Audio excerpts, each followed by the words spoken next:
सज्जनों और देवियों, सदगुरु कबीर की एक साखी है। अरब खरब लो दर्ब है, उदय अस्त लो राज। भक्ति महात्म ना तुले, ही सब को नहीं काज।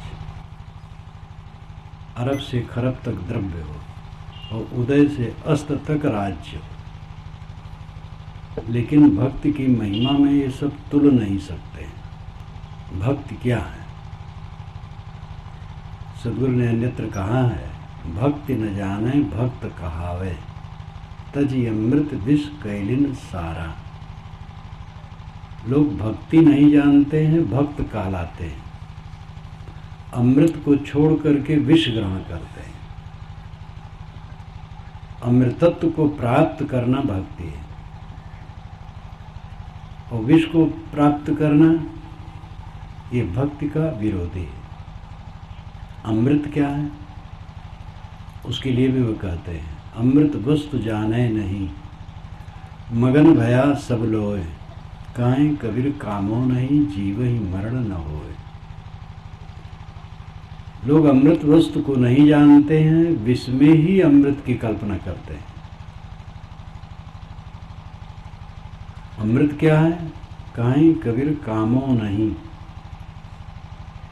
जिसके मन में कामना नहीं होती, जो निष्काम हो जाता है, वो अमृत को पा जाता है। निष्कामता अमृत है। और जीव ही मरण न होए, जीव का मरण नहीं होता है, इसलिए जीव अमृत है।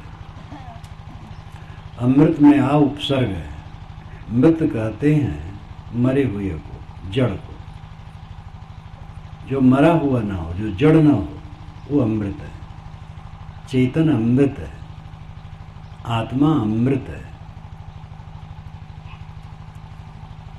एक होता है सिद्धांत, एक होता है व्यवहार,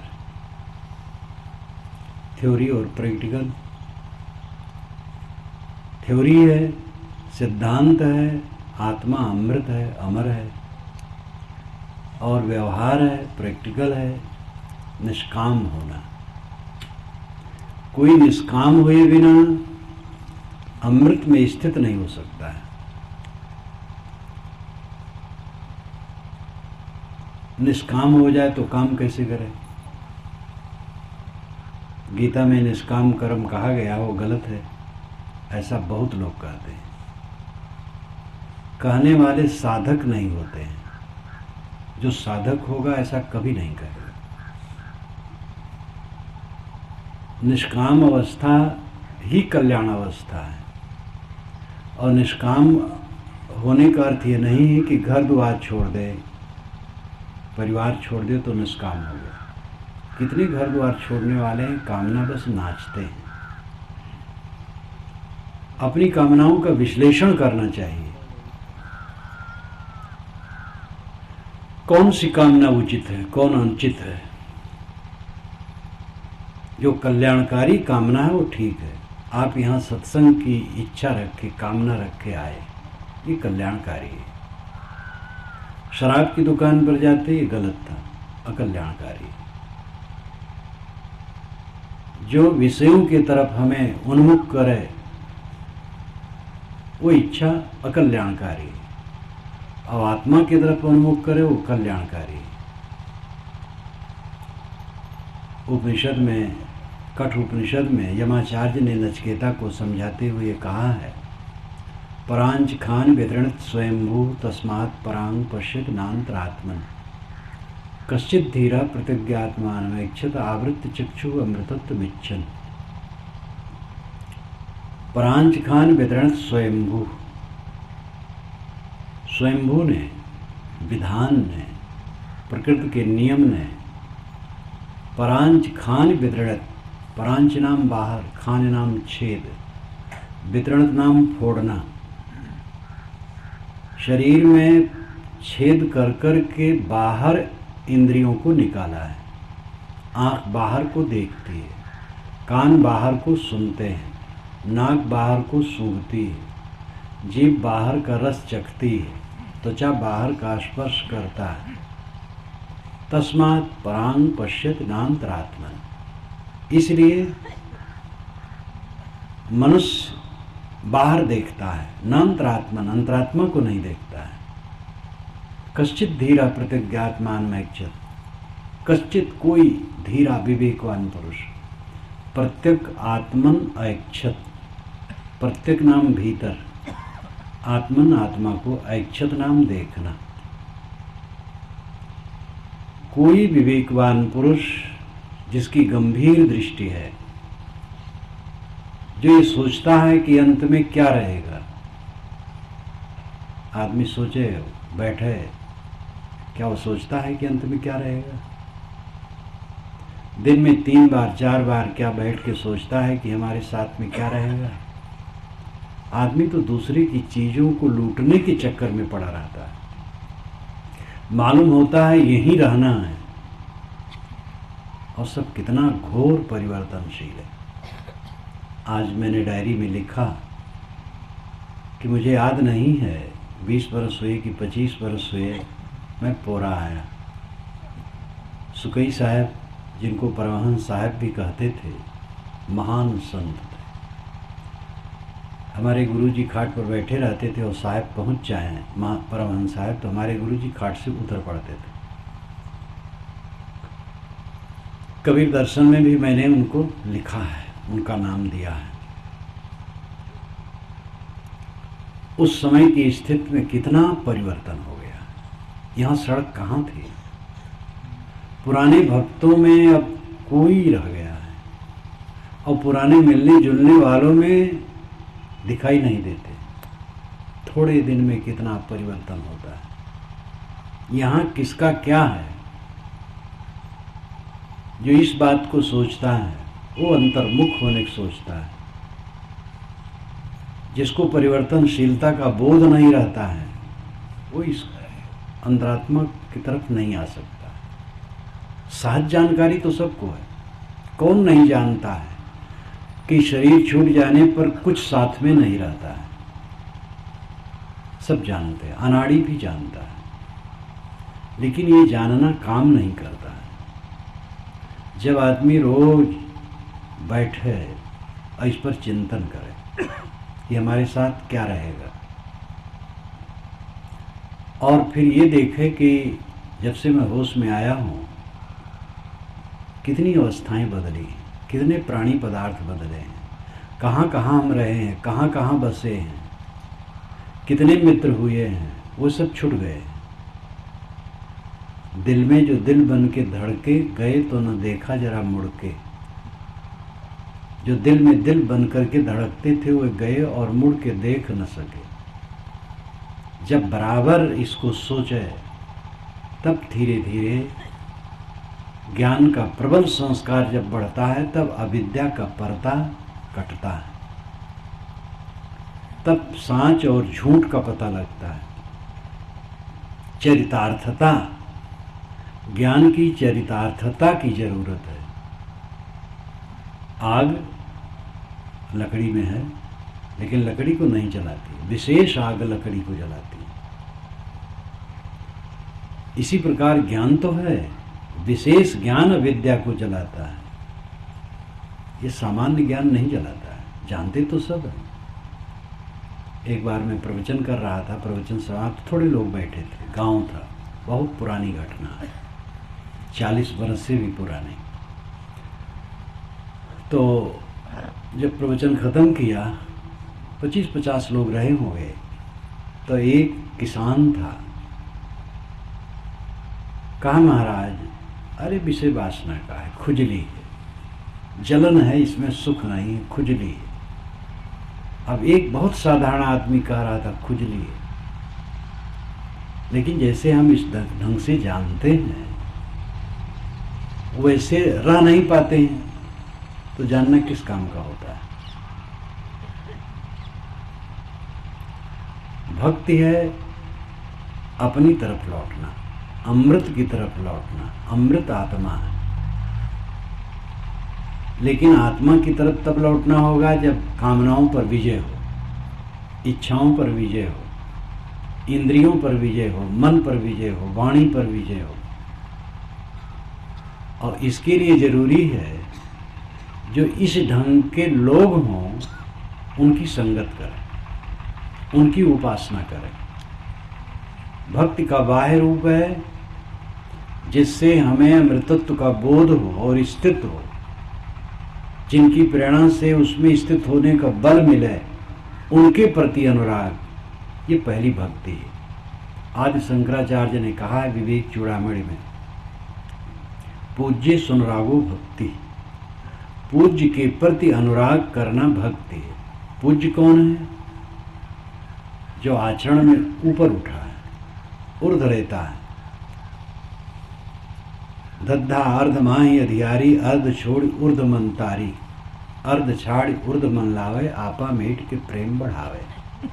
ये कबीर साहब ने बीजक की ज्ञान चौतीसा में जहाँ वर्णों पर विचार किया है तो धा पर उन्होंने कहा है। ज्ञान चौतीसा छोटा प्रकरण है बीजक का, पूरा अमृत है। पद पद में इतना बढ़िया वचन है। दद्धा अर्ध माही अधियारी, मानोधा अक्षर कहता है कि अर्ध में अधियारी है, इसलिए अर्ध छोड़ ऊर्ध मन तारी। अर्ध को छोड़ करके मन की तारी ऊर्ध में लगाओ। तारी नाम ध्यान, मन को ऊर्ध बनाओ। अर्ध छोड़ ऊर्ध मन लावे। अर्ध आधा निचला हिस्से को छोड़ करके ऊपर मन लगावे, आपा मेट के प्रेम बढ़ावे। तो अर्ध का अर्थ है विषयों की तरफ मन और इंद्रियों का जाना, और ऊर्ध का तरफ है आत्मा की तरफ जाना। पतंजलि महाराज ने योग दर्शन लिखा है और उसका शायद है प्रथम भाष्य व्यास का है, क्योंकि व्यास के पहले के भाष्य का पता नहीं लगता है। ये व्यास ईसा के बाद हुए है, 200 वर्ष या 400 वर्ष, दो मत है। ईसा के 200 वर्ष बाद हुए, कुछ लोग कहते 400 वर्ष बाद।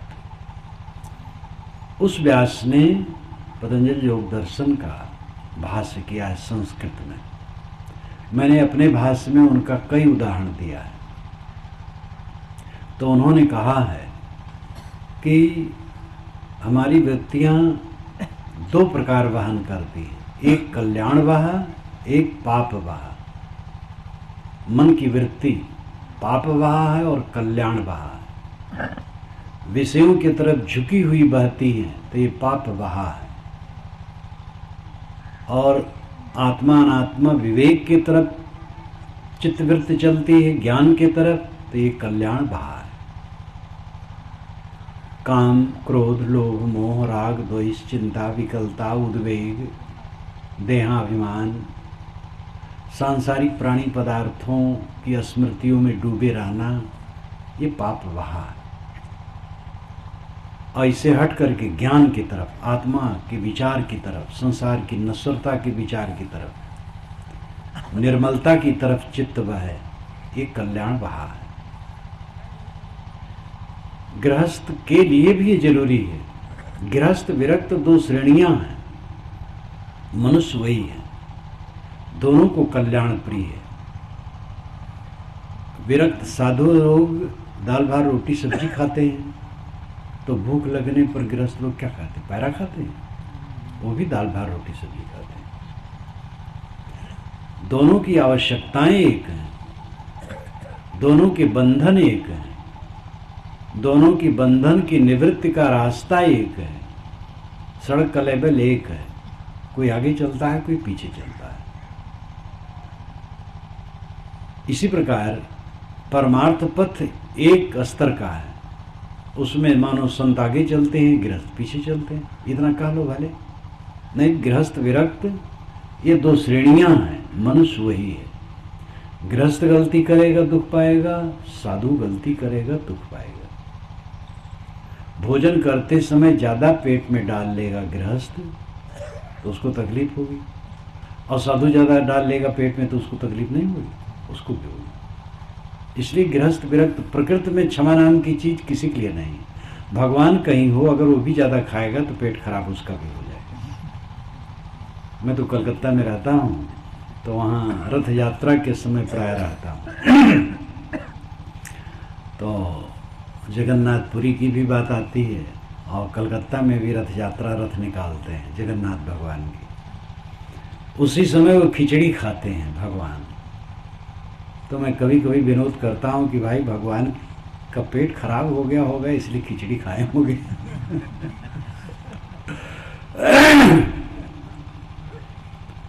प्रकृति में क्षमा नाम की चीज किसी के लिए नहीं है। हमारे पंडितों ने इसीलिए क्षमा नहीं किया अवतारों को। कहा जाता है पंडित पोगापंथी है, पंडित पोगापंथी है, महात्मा पोगापंथी है, मुल्ला पोगापंथी है, ज्ञानी जी पादरी जी पोगापंथी है, और सब में विवेकी हो सकते हैं। पंडितों ने राम को, कृष्ण को, शिव को, विष्णु को, किसी को नहीं क्षमा किया। श्री राम ने बाली को छिप के मारा। ये बात पंडितों को अच्छी नहीं लगी और उन्होंने वाल्मीकि रामायण में ही अनेक पात्रों द्वारा उसकी निंदा कराई। और अंततः पंडितों ने लिखा कि राम ही कृष्ण हुए और जरा नाम के व्याध से मारे गए, क्योंकि उन्होंने बाली को छिप के मारा था। तो कृष्णावतार में जब 120 वर्ष के थे और गृह कलह से असंतुष्ट होकर के पेड़ के नीचे तप में बैठ गए थे, तो जरा नाम का व्याध दूर से देखा, समझा हिरन है, तो मार दिया बाण। कहा जाता है कि श्री कृष्ण महाराज ने बाली को छिप के मारा था, तो यहाँ वो मारे गए। महाराज कृष्ण ने शिशुपाल की भुजा उखाड़ ली थी। उखाड़ी तो नहीं थी, उनकी गोद में बच्चा गया था तो दोनों हाथ गिर गए थे। ये कहानी है। शिशुपाल पैदा हुआ तो उसके 4 हाथ थे, तो जिसके गोद में हो जाता वो हाथ गिर जाता और अतिरिक्त सिर गिर जाता। तो श्री कृष्ण के हाथ जब गोद में गया तो उसके दोनों हाथ गिर गए, तो मानो उन्होंने उखाड़ लिया। तो जगन्नाथ में भगवान लूले बैठे। जब मैं अयोध्या में गया, हमारे मित्र जी नृत्य गोपाल दास जी महाराज उनके यहाँ हुए, तो उस समय उपस्थित नहीं थे, तो उनके पुजारी दिखाने लगे। तो चारों धाम उन्होंने 4 कमरों में बनाया है। तो एक कमरे में जगन्नाथ महाराज की भी मूर्ति है, जगन्नाथ भगवान की भी, और लूली है, इसे बैठी है, कटा है। तो पुजारी ने कहा महाराज ये मूर्ति देख करके मुझे बड़ी करुणा लगती है। तो मैंने कहा भगवान अपना कर्म फल भोग रहे हैं, आप क्या करेंगे। वो भी हंसने लगे और सब हंसने लगे। विष्णु भगवान ने वृंदा के साथ छल किया तो उनके शाप से वो पत्थर हो गए। ये कहानियां हैं। कर्म फल भोग किसी को छोड़ता नहीं। इसलिए साधु गृहस्थ कोई भी हो, दोनों को भक्ति में लगने के लिए कौन सा आधार चाहिए? ऐसा आधार चाहिए जो दुखी न हो। जो दुखी न हो वो शीतल छाया है। कोई मनुष्य हो, चाहे जिस कपड़े में हो, धोती कुर्ते में हो, हमारे कपड़े में हो,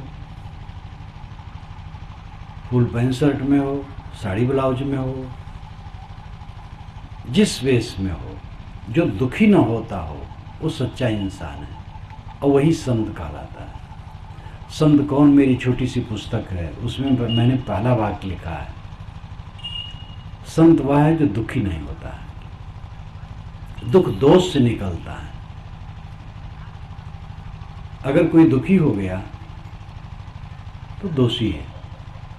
तो दूसरे ये अनुमान न कीजिए कि वो दुखी हो गया तो दोषी है। अपने देखिए, अगर हम दुखी हुए तो दोषी है, अगर हम दोषी नहीं होंगे तो दुखी नहीं होंगे। किसी गाली देने से दुखी हम क्यों होंगे? किसी ने हमें बुरा कह दिया तो इससे हम दुखी क्यों होंगे? अगर हम निर्दोष हैं, निर्मल हैं, तो क्यों दुखी होंगे? अपनी दुर्बलता से हम दुखी होते हैं। जो दुखी न हो, संत बिरज सतज्ञान फल, शीतल शब्द विचार, जगमा होते साधु नहीं, जल मरता संसार। ये भी साहब कहते हैं। साधु वृक्ष हैं और जो विचार उनके हैं वो शीतल छाया है। साधु सत ज्ञान फल, और सत्य ज्ञान का फल उसमें लगा हुआ है। ऐसे संत जगत में न होते तो जगत के लोग जल मरते। गोस्वामी जी ने कहा, छिद्यो तरुण कटाक्ष सर, कियो न कठिन सने हो, तुलसी तिनके देह को जगत कवच कर ले हो। जिनके हृदय में विषय वासना नहीं है और जो कहीं ममता नहीं करते हैं, ऐसे संसार के लोगों, उनके देह को तुम अपना कवच बना लो। मतलब है कि उनकी शरण लो। आप विद्या चाहते हैं तो विद्वान की शरण चाहिए, वकालत चाहते हैं तो वकील की शरण चाहिए, डॉक्टरी चाहते हैं तो डॉक्टर की शरण चाहिए। चोर बनने के लिए चोर की शरण लेना पड़ता है। कई बार अपना आप सामान खोजते हैं, घंटों नहीं मिलता है, और चोर अपरिचित घर में जाते हैं अंधियारे में और मिनटों में काम करके चल देते हैं। इसलिए चौरत भी एक कला है और उसके लिए गुरु करना पड़ता है, उस्ताद। कुछ पढ़े लिखे जो लोग जब कहते महाराज गुरु न करे तो क्या हाल है, किताब पढ़ ले,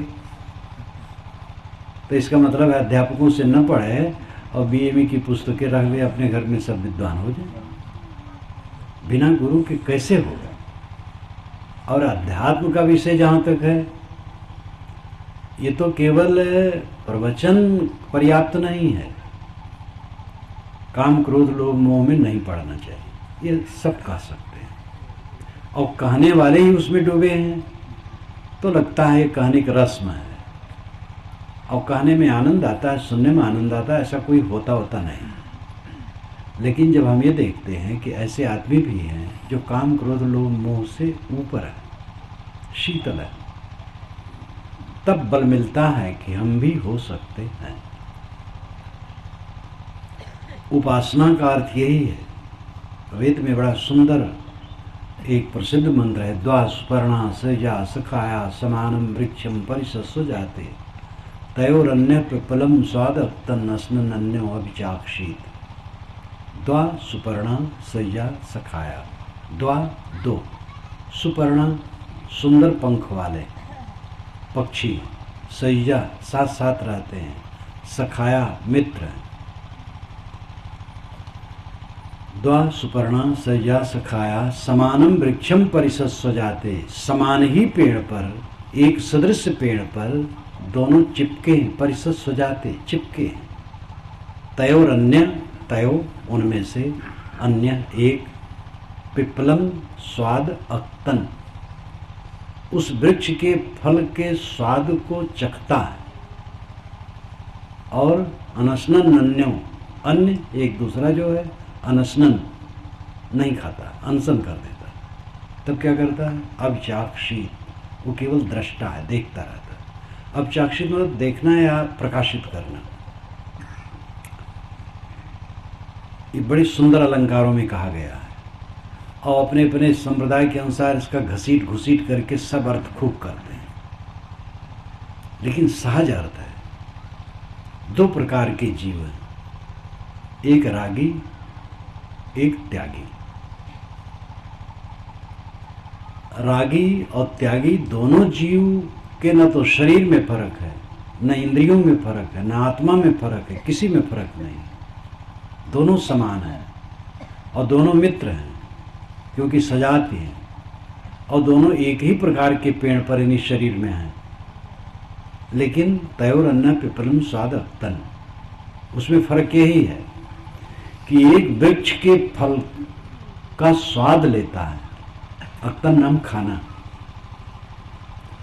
इंद्रियों के भोगों में उलझा है, लेकिन अनशनन अन्यो एक दूसरा है, इंद्रियों के भोगों से उदास है, इसलिए वो कृतार्थ है।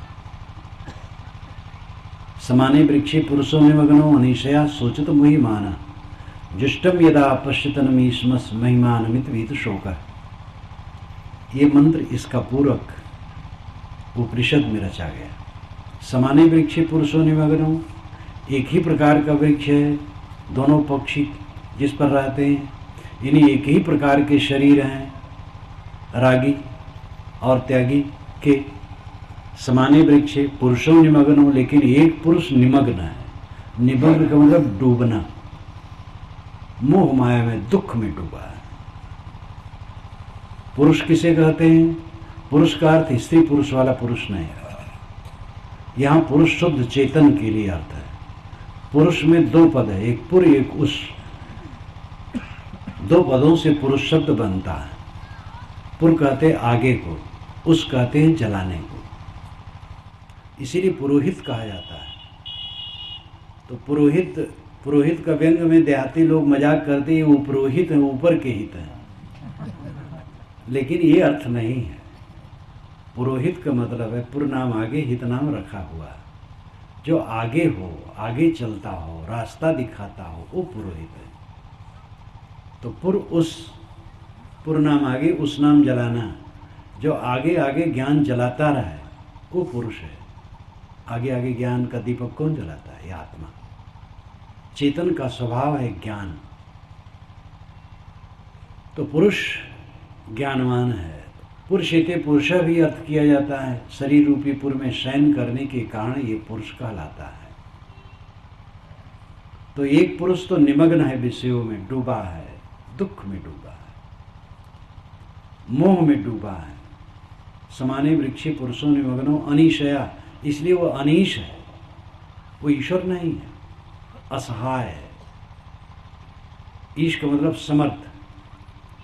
और आप जहां कहीं आसक्त होंगे वहां समर्थ नहीं रहेंगे, और जहां आसक्त नहीं रहेंगे समर्थ रहेंगे।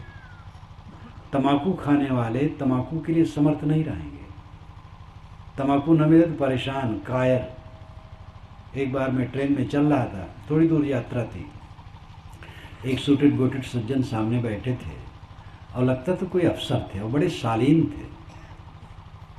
और जब स्टेशन आवे तो झांकें और कोई नहीं आवे। सिगरेट पीते थे वह। तो इधर उधर ताक करके जब कई स्टेशन तक नहीं मिला, छोटे छोटे स्टेशन पड़ते थे, तब बड़े संकोच में उन्होंने कहा, महाराज एक सिगरेट आप देंगे? तो मैंने कहा, सिगरेट पी करके आपकी तरह मैं भी परेशान हूँ क्या? अच्छा आप नहीं पीते? वो सोचे होंगे भाई गजड़ी भंगड़ी महात्मा होते हैं तो ये साफ सुथरे तो सिगरेट पीते होंगे। तो जहां आसक्ति हुई वही दुर्बलता है। दुर्बलता और कुछ नहीं है, आसक्ति ही दुर्बलता, मोह ही दुर्बलता है। इसीलिए रजवाड़ों को फंसाने के लिए युवतियां भेजी जाती थी दुश्मन द्वारा, और उनको विषय में इतने कमजोर हो जाते थे कि तब वो हमला करते थे। आज भी नेताओं के साथ ये षड्यंत्र कभी कभी चलता है। कोई भी आसक्ति, गद्दी की आसक्ति हो जाएगी, गुरु गद्दी मिले तो सब अनर्थ करना शुरू करेंगे महात्मा लोग, महंती मिले, क्या क्या चक्कर है। तीर्थ स्थल आपके निकट है अयोध्या, जो लोग जानते हैं देखते हैं क्या क्या कांड होता है। गुरु महाराज बूढ़े महाराज को काट कर फांसी पर लटका देते हैं और बस सब पैसा दे करके सब काम रफा दफा हो जाता है और महंत हो जाता है। जहाँ लोभ वहीं पाप है। एक ब्राह्मण लड़का, पहले तो शादी बहुत जल्दी हो जाती थी, लेकिन ये ध्यान रखिए वैदिक युग में बाल विवाह नहीं था। वैदिक युग में जवान होने के बाद तब शादी होती थी, और लड़की वाला नहीं खोजता था, लड़का खोजता था। लड़का आज भी खोजने लगे तो दहेज खत्म हो जाए। जब पहली बार मैं गुरुजी के साथ सन 54 में छत्तीसगढ़ गया, अब तो उसका एक प्रदेश ही नाम घोषित हो गया है, तो वहाँ सुना कि लड़की वाला लड़का खोजने नहीं जाता है, लड़का वाला खोजता है लड़की। तो मुझे उल्टा लगा, क्योंकि संस्कार इधर का था। परंतु जब अध्ययन किया तब लगा कि यही सच है, और वैदिक रीति यह है। वैदिक युग में लड़का खोजता था लड़की को। वेद क्या कहते हैं मैंने यथास्थल लिखा भी है। लड़का खोजेगा लड़की, दहेज अपने आप समाप्त हो जाएगा। इसीलिए छत्तीसगढ़ में जिस परिवार में लड़का खोजता है वहाँ दहेज है ही। बड़े धनी धनी लोग हैं, लेकिन दहेज नाम की कोई चीज़ नहीं, अपनी खुशी से लोग देते हैं। वैदिक युग में भी लड़का वाला लड़की वाला खुशी से दहेज देता था, लेकिन लड़का वाला मांगता नहीं था। तो बाल विवाह वैदिक युग में नहीं था, पीछे बाल विवाह हुआ है। पंडित जी की शादी हो गई, बच्चे थे, काशी गए पढ़ने, पढ़ करके जवान हो गए, 25 वर्ष की उम्र हुई तब आए। कौन आया? लड़की तो अपढ़, क्योंकि हमारे यहाँ हजारों वर्ष से हो गया था कि स्त्रियों को पढ़ना नहीं चाहिए, बहुत बड़ा पाप है। ज्योतिराव फुले जब पढ़ाने लगे महाराष्ट्र में, वो बहुत धिक्कारा गया उनको, महापाप कर रहे हैं। कैसी दुर्बुद्धि। जब वेद के मंत्रों में स्त्रियों को अधिकार नहीं माना गया तो और क्या कहा जाए। और वह ऐसा कहे हैं जो वेद के मंत्रों को जानते हैं। उन्होंने कहा है कि वेद के मंत्रों को पढ़ने का अधिकार स्त्रियों को नहीं है।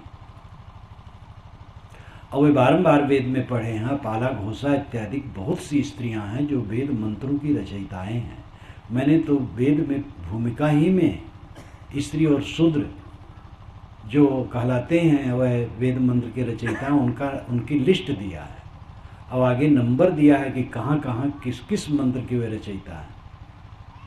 और पीछे कहा गया शूद्र और स्त्री वेद के अधिकारी नहीं। तो ये बड़ा दुर्भाग्य है कि एक तरफ दंभ कि हम वैदिक हैं और वेद जानते हैं, और एक तरफ वेद के बिल्कुल विरोधी बात। भला वो कौन ऐसा मत होगा जो आधी मुर्गी को काट के खा जाए और आधी मुर्गी अंडा देगी ऐसा माने? पूरी मुर्गी अंडा देगी। तिवारी वेद पढ़े, तिवराइन न पढ़े, पानी पढ़े, पढ़ाइन न पढ़े। ये कौन सा न्याय है? तो बेचारी लड़की तो पढ़ी नहीं थी। प्रथम रात में मिलन हुई, लेकिन लड़की समझदार थी। कहीं आज सब पढ़ाए, कहीं सब पढ़ाए, पूरी विद्या हो गई, पूरी विद्या हो गई। पाप का बाप क्या है जानते हैं? कहीं तो नहीं पढ़ा, ये तो कुछ नहीं पढ़े। तो एक अनपढ़ स्त्री से पंडित जी हार गए और उनको बड़ा ठेस लगी। सुबह काशी चल दिए, गए वहाँ कि पढ़ के आऊँगा कि पाप का बाप क्या है। एक वेश्या इनको जानती थी और जहाँ ये रहते थे पास में कहीं वेश्या रहती थी। उसने कहा महाराज आप चले गए थे, कैसे लौट आए? तो बताया, तो कहे मैं बता दूंगी, आप चलिए मेरे घर। गए, कमरे में बैठे, उसने जलपान लाया, 5 असरफियाँ लाई। अब पंडित जी वेश्या के हाथ का जलपान कैसे कर सकते थे? लेकिन 5 असरफियाँ कम नहीं है। मन में वहाँ पोसरो हुआ। मन ने कहा अरे क्या हर्ज है, जलपान में मिठाई है, फल है, दूध है, आखिर इसमें कोई वेश्या थोड़े घुसी है। संस्कार ने कहा कुल हो, लेकिन वेश्या के हाथ का हम ब्राह्मण कैसे जलपान करें? मन ने कहा बताओ 5 असरफियाँ हैं, तभी अधिकारी हो लेने की, जब जलपान करो कोई हर्ज नहीं, साफ पाक चीज है। जलपान कर गए, 5 असरफी रख लिए। भोजन तैयार हुआ, थाली लाई भोजन की, उसके साथ 50 असरफी। अब भोजन तो नहीं करूँगा चाहे जो। फिर मन ने समझाया भोजन में आखिर है क्या, दाल भात है, रोटी सब्जी है, कोई वेश्या तो नहीं बैठी है। वहाँ पहुँच चला तो वेश्या से कहा कि अच्छा तुम जरा पर्दा डाल दो दरवाजे पर। दरवाजे पर्दा डाल दी, भोजन कर गए, असरफियाँ रख ली। कहा अच्छा बताओ पाप का बाप क्या है? कहीं महाराज बताना है, बाकी अभी है। ये अपने आप समझ जाना चाहिए आपको। ये असरफियों का लोभ न होता तो हमारे हाथ का आप पानी भी न पूछते। तो यद्यपि जलपान कर लेना, भोजन कर लेना तो कोई दोष नहीं है, तो शुद्ध चीज है, बस कोई खो। लेकिन अर्थ यह है कि पाप का बाप लोभ है, और लोभ जितना बढ़ेगा पाप बढ़ेगा।